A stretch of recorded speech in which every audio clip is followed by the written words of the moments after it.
20 ғасырдың басы қазақ халқының ояну дәуірі болды. Бұл кезеңде ұлт зиялылары халықты бірлікке, білімге, азаттыққа шақырып, баспасөзді басты құралға айналдырды. Сол дәуірде Қазақ, Айқап, Сарыарқа, Алаш, 300 сияқты басылымдар шықты. Бұл газеттер халықтың саяси және рухани өмірін өзгертті. Бүгін біз қазақ тарихындағы ерекше екі басылым, Алаш пен 300 газеттерін және олардың басында тұрған тұлға Көлбай Тоғысовтың өмірі мен қызметін таныстырамыз. 300 газеті 1917 жылы Петропавл қаласында жарық көрді. Оның редакторы әрі ұйымдастырушысы Көлбай Тоғысов. Көлбай Тоғысов 20 ғасырда қазақ қоғамындағы көрнекті қайраткер, журналист-публицист. Ол 1879 жылы Жетісу облысында Верный уезінде дүниеге келген, білімді, орыс тілін озық меңгерген азамат еді.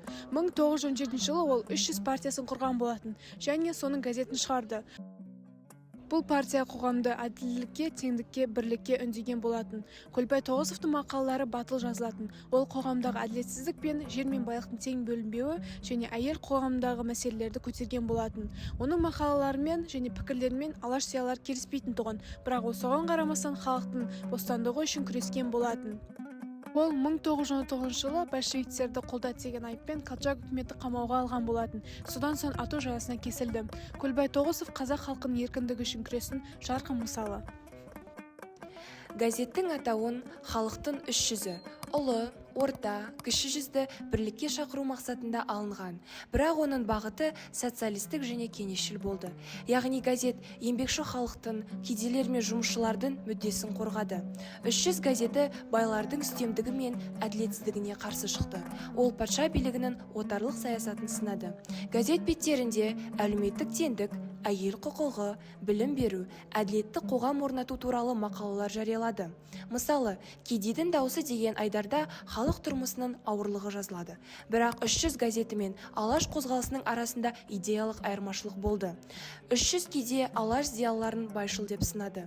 Дегенмен, екі бағыттың да түпкі мақсаты қазақ халқының бостандығы мен теңдігі еді. Алаш газеті 20 ғасыр басындағы ең беделді ұлттық басылымдардың бірі. Ол 1916 жылы Семей қаласында шыға бастады. Газеттің негізгі ұйымдастырушылары мен редакторлары Әлихан Бөкейханов, Міржақып Дулатұлы және Ахмет Байтұрсынұлы. Алаштың басты мақсаты қазақ халқын ояту, ұлттық бірлік шақырту, елдің жері мен тілін қорғау, оқу ағарту ісін дамыту болды. Газет беттерінде жер мәселесі, оқу білім, әйел теңдігі, ел басқару жүйесі, дін мен руханият тақырыптары кеңінен жазылды. Мақалалардың тілі өткір, мазмұны терең болды. Мысалы, Ахмет Байтұрсынұлының мақалаларында тіл мен оқу мәселесі, Міржақыптың еңбектерінде ел бірлігі мен еркіндік жайы жиі айтылды. Алаш газеті ұлттық сана мен тәуелсіз ойдың символына айналды.